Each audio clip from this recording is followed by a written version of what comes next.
sociohistórico-políticos y culturales, económicas. La misma pregunta que esta Estefanía, o sea, si la palabra puede utilizarse como signo de uso interno, por así decirlo, y puede realizarse como signo sin tener que expresarse plenamente hacia el exterior.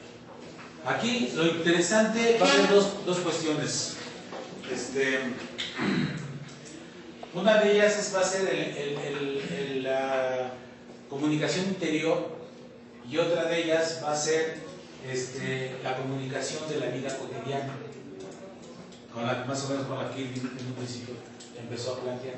Tenemos dos más. O sea, una es como aquella donde pareciera que solamente existe en estas grandes discusiones de tipo a cierto nivel, ¿no? Pero la de vida cotidiana, mi pregunta es, ¿ustedes realmente considerarían que la vida cotidiana está ajena a la ideología?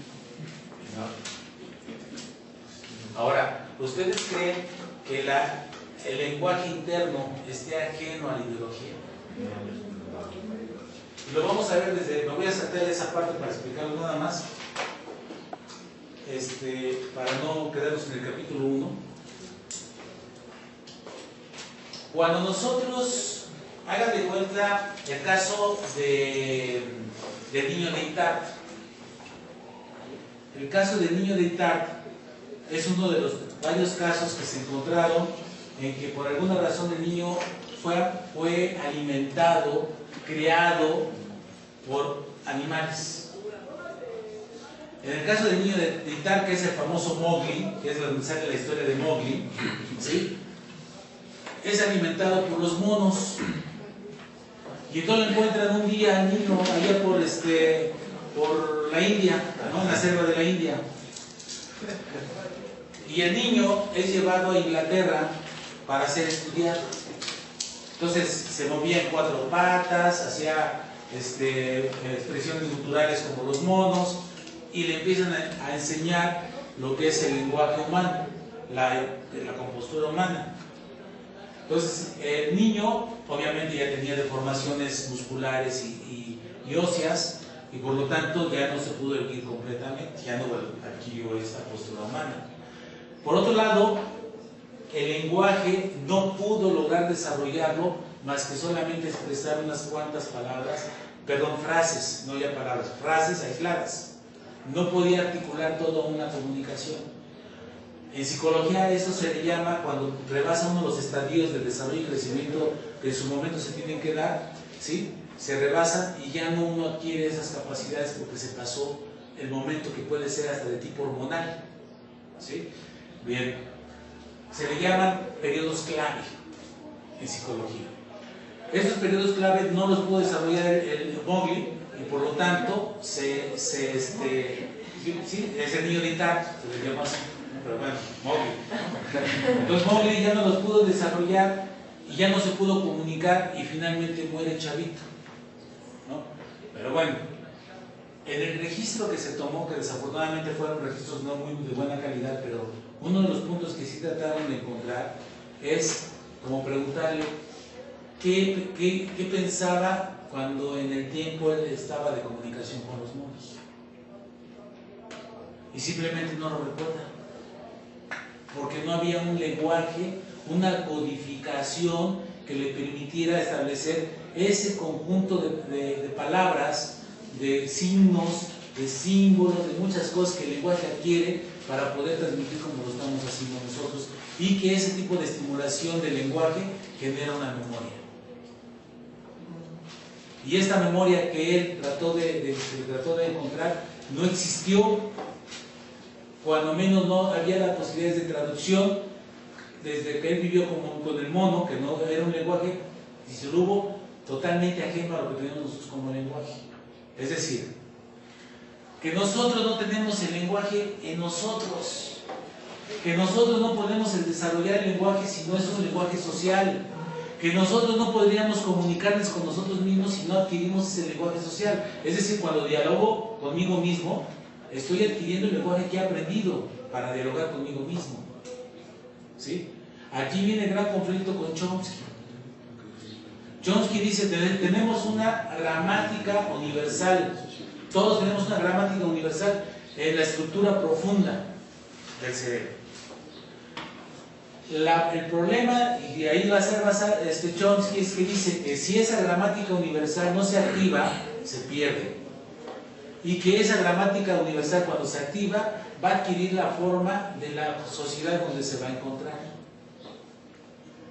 Entonces está condicionado al aspecto social, básicamente el lenguaje. ¿Sí?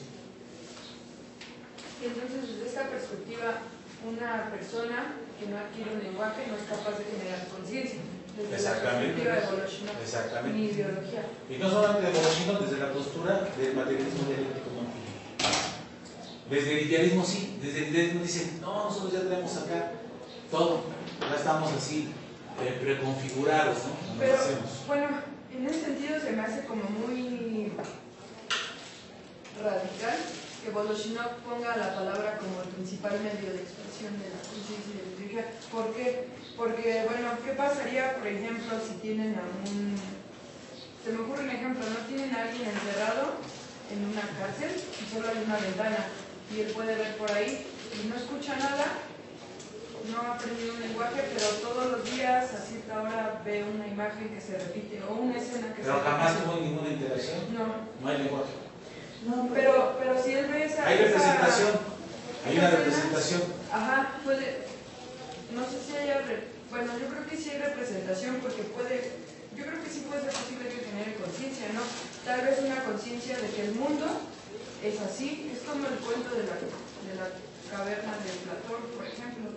Ellos no veían bien las sombras, pero creían que... Bueno, no veían de dónde venían las sombras, pero veían las sombras, nada más, y veían que sí era el mundo, no sé.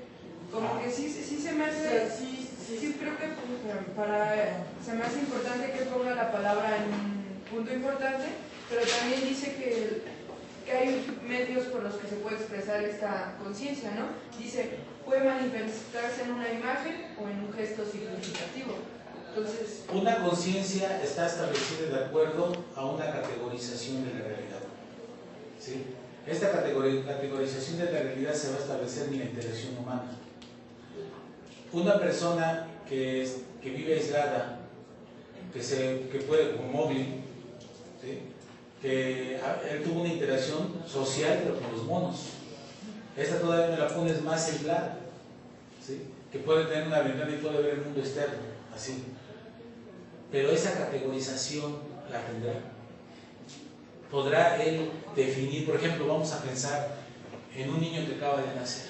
Yo he escuchado muchas veces que me dicen que un niño de apenas de un mes de nacido dice, ya quiere repetir las palabras que decimos. O sea, yo digo, no. Porque no hay crecimiento y desarrollo todavía.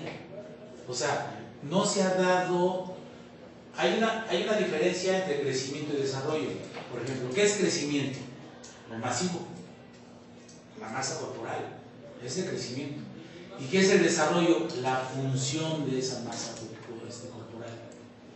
Entonces, si un niño de 2 años, yo lo subo aquí y le digo, date un brinco, y si se da el brinco, se puede lastimar, porque no tiene el crecimiento para poder realizar esa función.